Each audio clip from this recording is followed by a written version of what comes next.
ketika dalam skop yang sangat kecil, benteng terakhir umat Islam namanya rumah tangga, kalau antara suami dan istri itu pecah, tidak ada mesra, tidak ada koneksasi atau hubungan relasinya bagus, pasti ngurusi anak tidak akan beres, ngurusi urusan rumah tangga dengan beres, apalagi juga dengan tetangga dan kewajiban-kewajiban masing-masing. Tapi kalau ini ada, rahmat Allah itu akan turun, sahabat.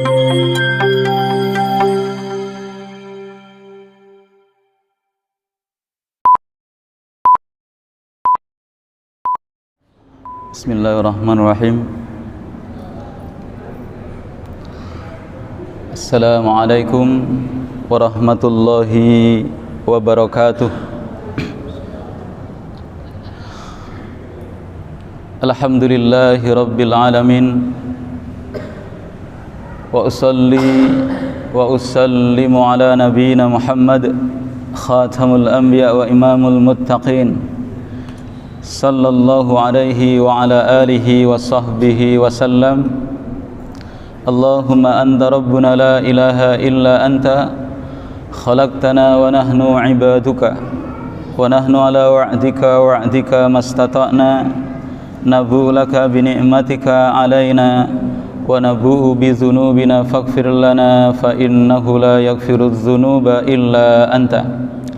Allahumma inna nas'aluka ilman nafi'a wa rizqan tayyiba wa amalan mutaqabala. Allahumma inna na'udzubika min ilmin la yanfa' wa min qalbin la yakhsha wa min nafsin la tasba' wa min da'watin la yustajabu laha. Allahumma taqabbal minna salihah a'malina. Alhamdulillah, thumma alhamdulillah wa ba'dahu alhamdulillah. Para bapak, para ibu, saudara sekalian jamaah salat maghrib, a'azakumullah, mudah-mudahan dimuliakan oleh Allah dan yang kami hormati. Ungkapan syukur kita kepada Allah kita wujudkan memanfaatkan waktu yang merupakan modal yang sangat pokok bagi kita ahlul iman ketika kembali kepada Allah Subhanahu wa taala dengan niat untuk iktikaf, niat untuk tafakuh fiddin, majelis zikir, niat untuk intizaru awqatis salati ba'da salah, niat nunggu salat lagi setelah kita salat. Itu semua adalah bagian dari seluruh ketaatan-ketaatan kepada Allah Subhanahu wa ta'ala. Oleh karena itu, ini ungkapan syukur kita, ihtisaban, berharap kepada Allah Subhanahu wa ta'ala, mudah-mudahan masing-masing kita dan termasuk saya juga, semuanya ini diakui oleh Allah Subhanahu wa ta'ala dan menjadikan beratnya timbangan kebaikan semua kita, amal soleh kita saat nanti dihisab, dikonfrontir, diinterogasi langsung oleh Allah Subhanahu wa ta'ala pada hari kiamat. Allahumma amin. Kemudian para bapak, para ibu, ini mudah-mudahan doa yang terakhir sebelum masuk Ramadan dan mohon dihafal. Ada satu riwayat dari sahabat Ibnu Abbas radhiyallahu anhu, Rasulullah sallallahu alaihi wasallam, doa yang sangat bagus, kami talaki lebih dahulu di sesi yang pertama. Satu ketika ada seseorang mendatangi Rasulullah sallallahu alaihi wasallam, kemudian menjerit, dia berteriak, meronta dengan memegang kepalanya, wa zunuba, wa zunuba. Dia bentuk penyesalannya, betapa dahsyatnya dosaku yang sangat banyak, dosaku yang sangat banyak di hadapan Rasulullah sallallahu alaihi wasallam. Dia histeris, bentuk penyesalannya menghadap kepada Rasulullah, mengucapkan seperti itu. Akhirnya oleh Rasulullah sallallahu alaihi wasallam, sudah, kamu jangan hanyut dengan emosi penyesalan dosa yang seperti itu. Duduklah, ijlis, duduk, tenang, duduk. Akhirnya diajari oleh Rasulullah sallallahu alaihi wasallam doa yang sangat singkat, padat, jami' mani, top markotop kalau istilah anak sekarang itu. Nah, itu doa yang sangat singkat, padat, dengan kejujurannya diucapkan oleh sahabat itu setelah diajari Rasulullah, disuruh bangkit, berdiri kamu, Allah telah mengampuni dosa kamu. Apakah doa itu? Doa yang sangat singkat, padat. Maksud kami ini sudah di fase bulan Sya'ban, di puluhan yang pertama. Sebentar lagi masuk Ramadan, agar terbakar seluruh dosa-dosa kita, kita menghadirkan penghayatan sembari mohon kepada Allah Subhanahu wa taala masih diberi lagi ketemu bulan Ramadan, kemudian untuk membakar seluruh dosa-dosa kita dengan istifadah, nyari keberkahan doa yang diajarkan Rasulullah sallallahu alaihi wasallam kepada sahabat ini. Itulah ayat kalau dalam Al-Qur'an, fastaghfaru ja'uka fastaghfarullaha wastaghfara lahumur rasul. Itulah tradisi yang harusnya dibangun. Ja'uka, kalau kita dalam kondisi gunah, dalam kondisi resah, ja'uka, mereka semua datang kepada kamu, kepada Rasulullah sallallahu alaihi wasallam. Rasulullah sudah wafat, datanglah ke masjid, kita dengarkan hidangan yang telah disajikan oleh takmir Masjid Darussalam, hidangan yang sangat melezatkan di pagi hari ba'da subuh, hidangan yang menyenangkan ba'dal maghrib, ataupun di masjid manapun di mana ada majelis zikir, di saat itu dibacakan Al-Quran, dibacakan hadis, ja'uka, mereka datang kepada Muhammad, fastaghfarullaha fastaghfara lahumur rasul, mendekatlah kepada majelis zikir, mendekatlah kepada orang-orang yang soleh, yang dengan itu Allah akan menurunkan rahmatnya. Nah, disinilah kalau kita menghayati praktek sahabat tadi, meronta doanya, dosanya yang sangat banyak di hadapan Nabi, oleh Nabi ditenangkan, tenang, duduk, diajari doa. Nah, inilah doanya, singkat, padat, dan insya Allah bukan perkara baru, hanya menegaskan saja agar kita memanfaatkan bulan Sya'ban selanjutnya dan Ramadan itu benar-benar dibakar seluruh kesalahan dan dosa-dosa kita. Mohon kepada Allah, baik yang dosa-dosa besar, dosa-dosa kecil, sehingga kembali kepada Allah dalam keadaan tayyibin, dalam keadaan bersih. Mohon diikuti. Bismillahirrahmanirrahim. Jangan malu-malu ini. Enggak ditunjuk satu-satu, enggak apa-apa. Yang penting istifadahnya, nyari keberkahan. Hada sabda Rasulullah sallallahu alaihi wasallam. Allahumma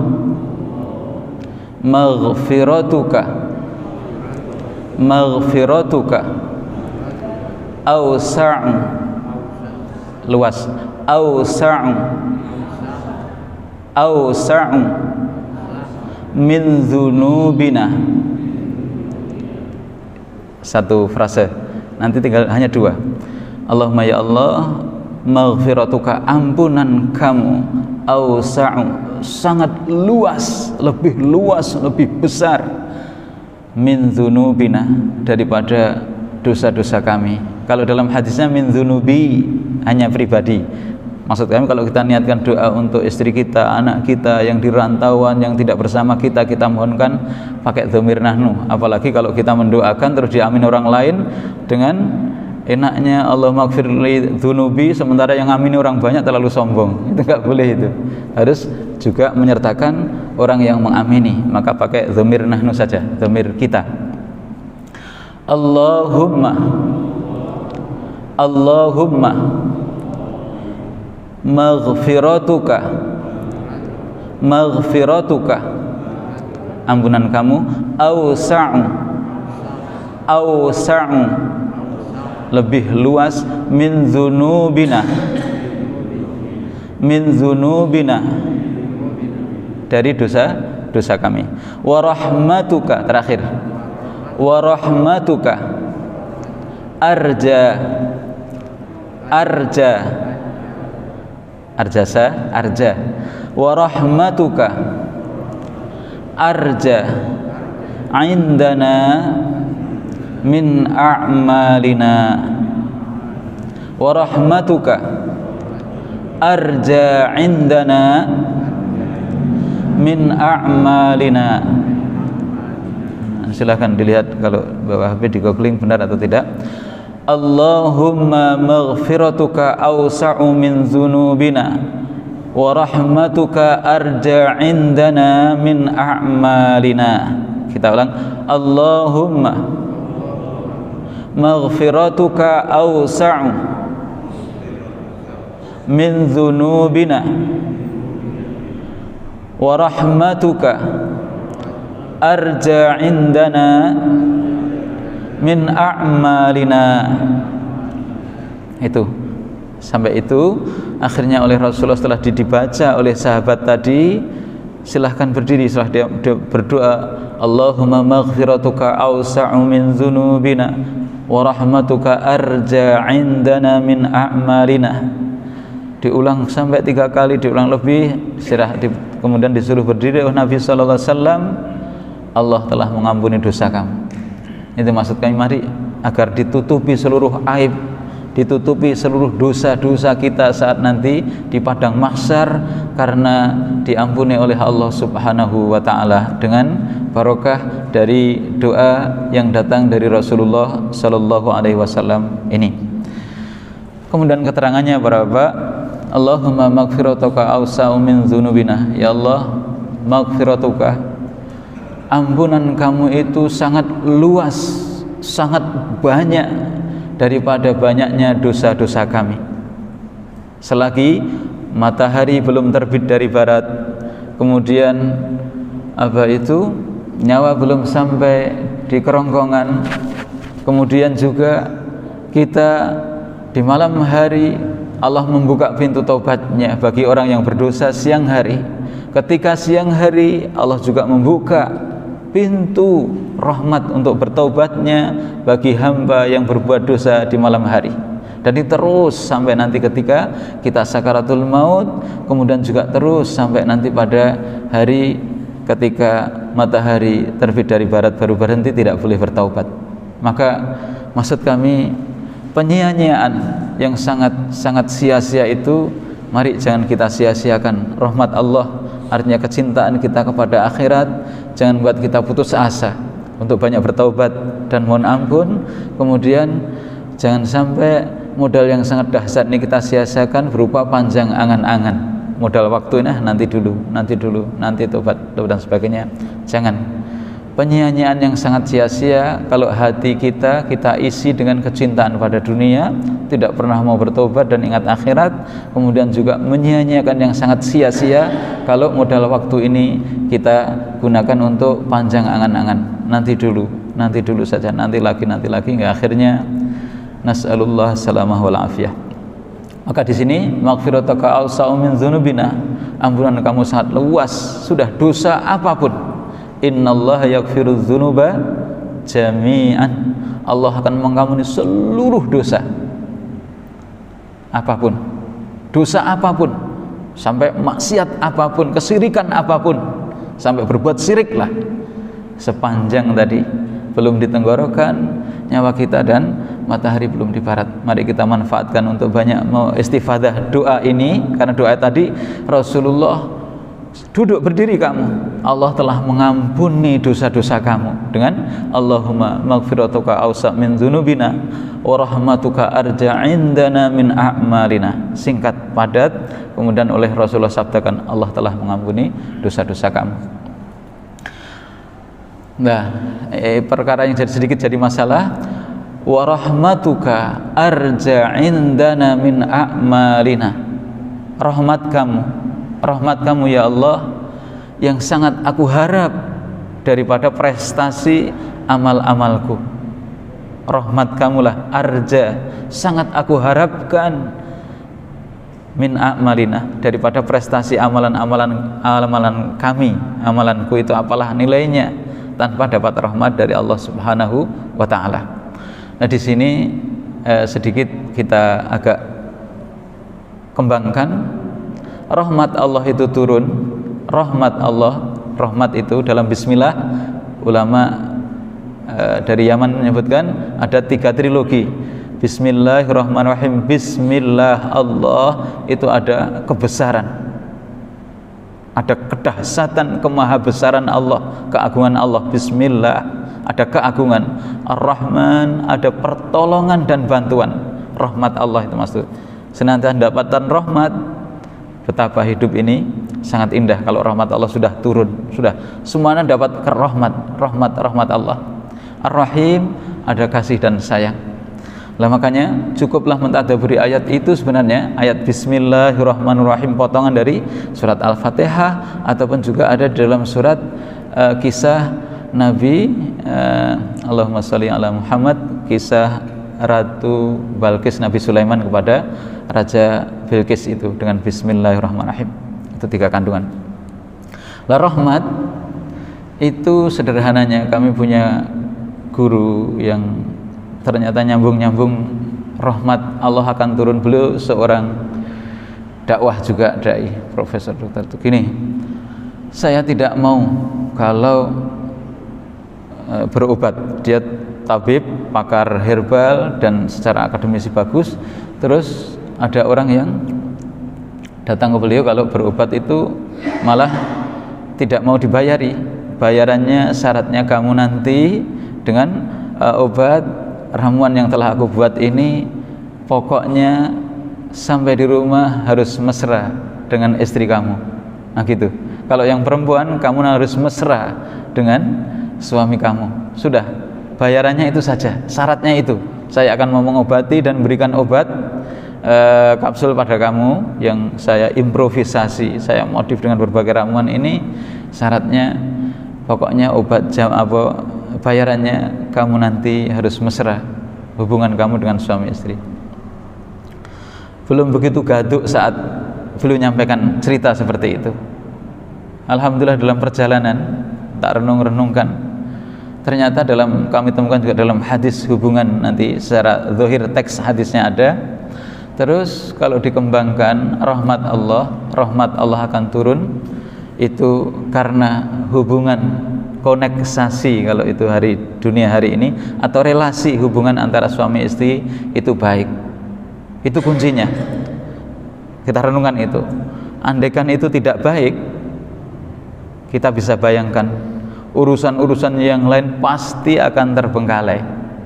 Saya ulang, ketika dalam skop yang sangat kecil, benteng terakhir umat Islam namanya rumah tangga, kalau antara suami dan istri itu pecah, tidak ada mesra, tidak ada koneksasi atau hubungan relasinya bagus, pasti ngurusi anak tidak akan beres, ngurusi urusan rumah tangga dengan beres, apalagi juga dengan tetangga dan kewajiban-kewajiban masing-masing.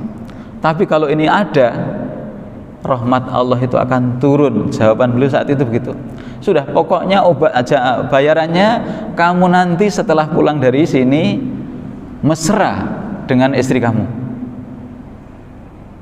Nah, ternyata kalau dikembangkan bahasa mesra di situ, pangkal rahmat Allah turun kepada keluarga yang di situ kalau antara suami dan istri mesra. Nah, baru ketemu dalam perjalanan 2 tahun ini. Lah ternyata kalau dihubungkan dengan ayat agar rahmat Allah nanti diturunkan pada kita, doa tadi kan, wa rahmatuka arja indana min a'malina. Rahmat kamu ya Allah yang aku sangat harapkan, daripada aku prestasi beramal apapun, kalau tidak dapat rahmat dari Allah, apa bisa kita? La haula wala quwata illa billah. Lah ternyata para bapak, saudara sekalian, kalau menghayati, maksud kami menghayati ini yang sangat pokok juga, surat Ali Imran, setiap khatib berkhutbah itu kan perintah takwa secara makro, secara umum. 102-nya, ya ayyuhalladzina amanu ittaqullaha haqqa tuqatih wa la tamutunna illa wa antum muslimun. Tapi di bawah itu ada perintah secara mikro. Bayangkan. Nah, ini Syekh Atiyah Muhammad Salim Itu muridnya Syekh Muhammad Asingkiti, penafsir yang punya tafsir Adwaul Bayan. Itu membuat korelasi perintah secara makro takwa, tapi masih ada perintah lagi di bawahnya, ayat bawahnya itu wa'tasimu bihablillahi jami'an wala tafarraqu. Rukunlah, rukun. Bahasa guru kami tadi, mesralah kamu. Saling ada connect lah hati itu. Mengonekkan hati kita dengan masjid terus, sebagaimana kita connect dengan sesama. Kalau tadi konteks yang sangat pendek, benteng terakhir umat Islam itu rumah tangga, dengan istri connect, dengan sesama muslim connect. Jangan pecah hati. Wala tafarraqu. Idz kuntum a'da'an fa'alafa baina qulubikum fa asbahtum bi ni'matihi ikhwanan. Ini kalau kita resapi kita kunyah-kunyah, orang-orang kita dulu mendoakan Allahumma shrih dzata bainina, Allahumma shrih dzata bainina. Ya Allah, perbaiki, tepailah hubungan hati kami dengan saudara kami. Tepatkanlah, perbaikilah rasa hubungan kami dengan saudara kami, dengan sesama. Kalau itu ada tadi, warahmatuka arja, rahmat kamu ya Allah yang sangat aku harap ini, itu akan diturunkan oleh Allah. Syaratnya mesra. Lah ternyata dari sisi tafsir seperti itu, dari perintah takwa diturunkan lagi secara mikro perintah ayat bawahnya wa'tasimu bihablillah. Jangan pecah hati, wala tafarraqu. Nanti dalam maqasid syariah, dalam sudut pandang maqasidus syariah, seluruh syariat ini yang paling penting diadakannya syariat Islam itu agar sesama inter umat Islam itu ada rasa mesra. Coba kalau kita kupas, kita oncai satu persatu. Misalkan transaksi jual beli ini dari sisi muamalah. Dari sisi muamalah, orang itu jual beli, sedang transaksi, sedang khiyar. Di tengah-tengah sedang transaksi, saudaranya yang satu tidak boleh menyerobot, berani dengan harga yang tinggi. Belum selesai antara akad jadi atau tidaknya, agar tidak ada pecah hati dengan orang yang sedang menawar itu. Penawarannya belum ada kesepakatan, masih sedang transaksi, terus disabotase. Sama ketika melamar, ketika saudara kita melamar, belum ada kata putus, masih minta petunjuk kepada Allah, jadi atau tidak, tiba-tiba dia mensabotase dengan trik-trik agar memenangkan untuk mendapatkan siapa yang dilamar itu. Itu juga tidak boleh. Itu hikmahnya apa? Agar tidak ada al-adawah, agar tidak ada rasa kebencian, kemudian permusuhan. Hikmahnya muamalah itu. Belum lagi nanti fikih-fikih, misalkan akhlak untuk sedekah. Dalam hadis tahabu, banyaklah kamu saling tafa'ala itu sigoh salinglah kamu bersedekah. Itu akan muncul rasa senang. Bahkan yang sangat minim sekali, tabassumuka fi waji akhika laka sedekah. Sedekah yang sangat murah, gratis, tidak butuh biaya. Dalam kondisi urusan kayak apapun, ketika temu saudaranya, berikan sapaan, wajah yang nyaman, yang berseri-seri, bersenyum saja. Itu nilai sedekah, buat hati itu tidak ada prasangka dan dugaan-dugaan yang macam-macam. Ada idkhalus surur, menanamkan rasa senang, ada perasaan istiqomah, perasaan optimis dan senang pada saudaranya yang lain. Dengan begitu rahmat Allah akan turun. Itu. Terus dari sisi muamalah lagi, maksud kami biar rahmat nanti turun. Kenapa syariat kita dilarang ghibah, membicarakan saudaranya di belakang, yang kalau dengar saudaranya itu tidak senang, walaupun memang benar adanya. Bayangkan, dzikra akhaka bima kariha, menyebut keadaan saudara kamu yang kalau dia dengar itu tidak senang. Memang andaikan benar adanya, itu dicegah, bahkan jatuh kabair, dosa besar. Itu ayuhibbu ahadukum ayyakula lahma akhihi maitan. Mosok mereka akan senang makan daging saudaranya dalam jadi bangkai, saudaranya bangkai itu. Kenapa disebut bangkai? Karena saudaranya tidak ada, tidak bisa membela diri kayak mayit. Gak bela diri, gak bisa. Dicabik-cabik kehormatannya, dicabik-cabik harga dirinya, tidak bisa membela, orang nggak ada. Kenapa itu dilarang?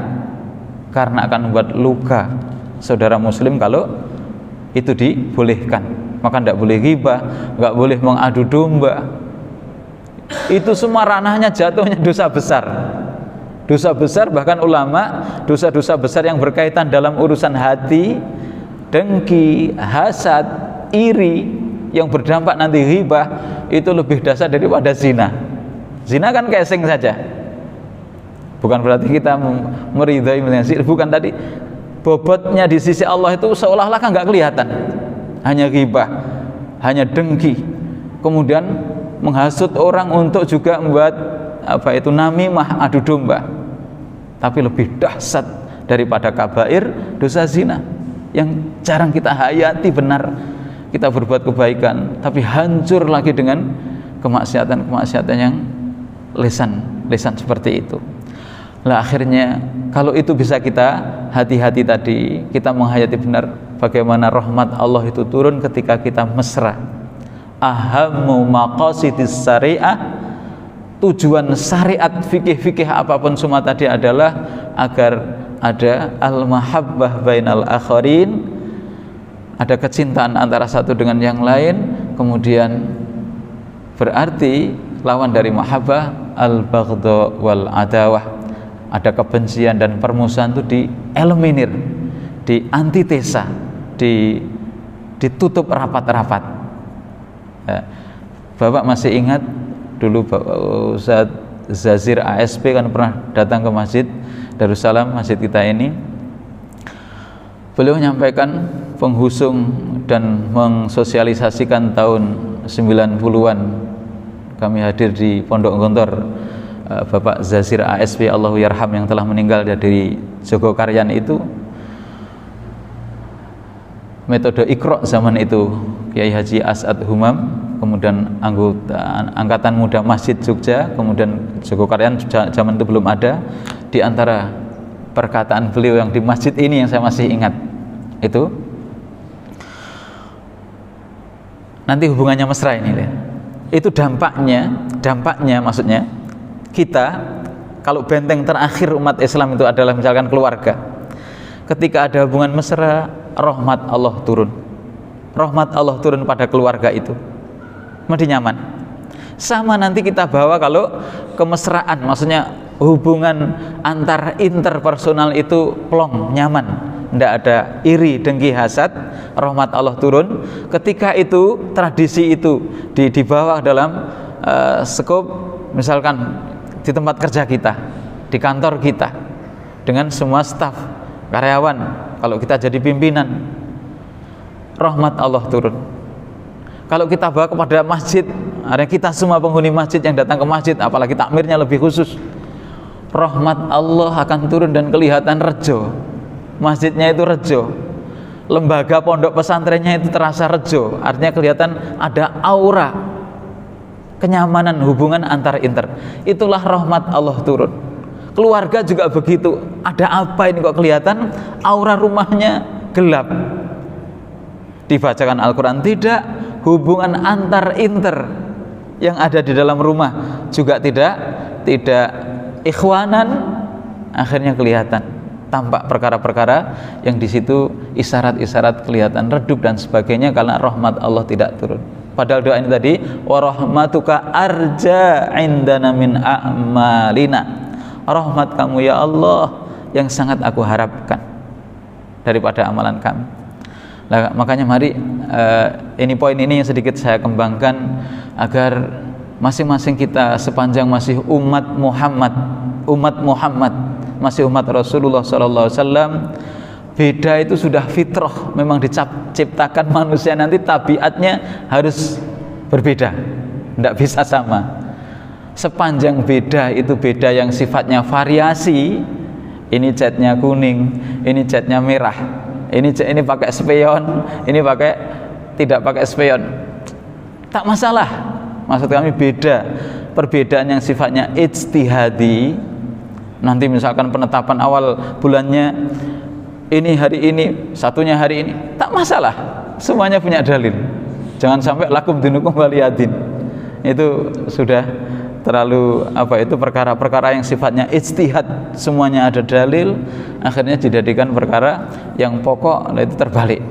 Akhirnya ya kita bisa membayangkan bagaimana musuh Allah akan gembira ketika umat Islam itu jadi pecah hati, bahkan sampai terjadi pecah fisik. Pihak ketiga yang pasti orang kafir sangat mendukung dan akan terus memprovokasi agar terjadi perpecahan, dan memang tabiatnya sudah beda, mesti secara manusiawi perbedaan itu sesuatu yang lumrah. Lalu itu dibesar-besarkan hingga akhirnya rahmat Allah diangkat. Rahmat Allah tidak turun karena tidak ada kemesraan tadi hubungannya. Dan ini yang mesti harus kita menghayati dalam konteks urusan pribadi kita, ataupun juga dalam konteks urusan yang menyangkut urusan umat.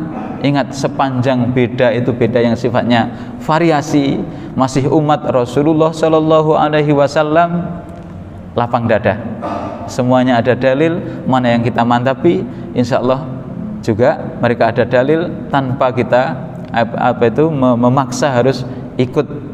Itu dalam masalah yang sifatnya ijtihadi tadi.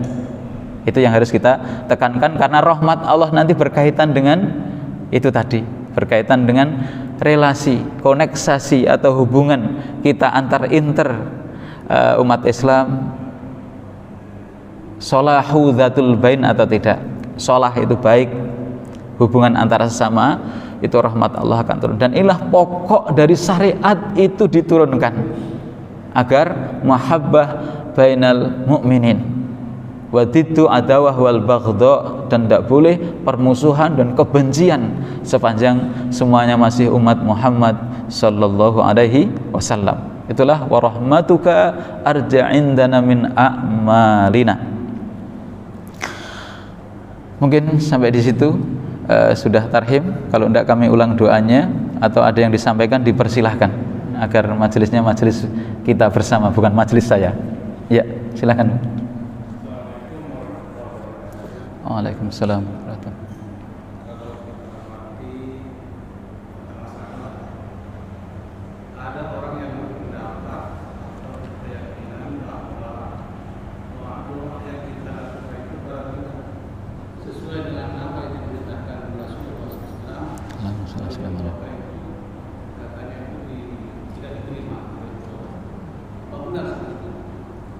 Diulang. Kita berdoa kepada Allah atau memohon meminta yang tidak pernah dilakukan atau dilakukan oleh Rasulullah, apa yang tidak pernah dipraktekkan oleh Rasulullah itu tidak, artinya kita berdoa apa yang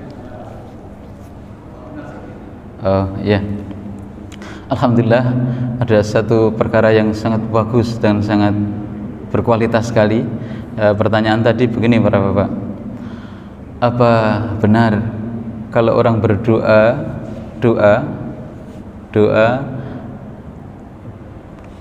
tentunya doa masalah, doa hajat yang redaksinya tidak datang dari Rasulullah Shallallahu Alaihi Wasallam itu ditolak, ya gitu, sambung ya. Jadi kasih sayang Allah Subhanahu wa taala kepada umat Rasulullah Shallallahu alaihi wasallam, di samping umurnya pendek tapi berkualitas. Tadi pagi coba bayangkan umur 350 tahun, 60 tahun hanya untuk rukuk sujud tok. Umat 60 tahun kita sampai mengkeh-mengkeh, capek, pengen mati sudah. Segera kembali pada Allah, rindu. Lah, kasih sayang Rasulullah juga, umat Rasulullah sallam, ingat doa itu bagian daripada ibadah, dan di situ tidak ada yang menunjukkan redaksi itu mesti harus mutlak seperti redaksi dari Rasulullah Shallallahu Alaihi Wasallam. Nanti jadi bingung ketika rahmatan lil alaminnya gimana? Saya kan orang Madura, Satunya lagi saya orang Turki, mungkin bahasanya bukan bahasa Arab yang fushah. Misalkan orang Ethiopia, bahasanya bukan bahasa Arab yang fushah, terus harus redaksi dengan bahasa Arab doa-doa yang datang dari Rasulullah. Itu sangat sempit sekali, dan Islam sangat longgar, artinya ada kemudahan, la haraj, tidak ada apa-apa. Maka andaikan kita berdoa dengan redaksi bahasa kita, dengan bahasa kita, itu tetap makbul dan makjur. Justru Allah Subhanahu wa ta'ala akan sangat membenci kepada hamba yang tidak pernah mengeluh dan butuh kepada Allah Subhanahu wa ta'ala. Makanya dalam doa ini dalam hajat apapun, ini fatwa, sekarang bicara fatwa ini karena ibarat obat itu tidak diberikan kalau tidak dibutuhkan. Berkaitan dengan doa, fatwa Syekh Utsaimin itu boleh kita dalam doa, ini saya ralat pendapat saya kemarin itu, saya dapatkan lagi, di setiap sujud, walaupun sholat wajib atau sholat sunnah, itu minta selain bacaan dalam sujud ya, itu minta Allahumma rzuqna baitan sholihah, Allahumma rzuqna zaujatan sholihah, Allahumma rzuqna sayyaratan jamilah. Minta mobil, minta rumah, tak apa-apa maksud kami. Itu boleh dalam sujud sholat kita, karena tempat dan suasana yang paling dekat seorang hamba dengan Rabbnya adalah waktu sujud. Itu dibolehkan. Fatwa, ini bicara fatwa beliau, itu boleh karena aqrabu, lebih dekatnya seorang hamba saat sujud dengan Rabb itu manfaatkan untuk minta apapun urusan dunia dan urusan akhiratnya. Itulah kelonggaran. Jadi sangat luas Islam itu. Andaikan kita tidak bisa berbahasa Arab, terus mampu kita dengan bahasa Indonesia, bahasa Madura, makjur dan makbul insya Allah. Yang penting hudurul qalbi, menghadirkan hati kita. Itu inilah keluasan Islam, dan ini inti daripada ibadah, ad-doa. Banyaklah kita paksa, ya Allah berilah aku ampunan, taubat, sudah masuk Sa'ban, masih umur sekian, masih diketemu Ramadan lagi, istiqomah berdoa, Allahumma ya Allah, paksalah diriku untuk taat, paksakan diriku bisa taat, tidak malas-malesan memanfaatkan waktu ini. Doa dengan bahasa Indonesia makbul insya Allah asal kita jujur.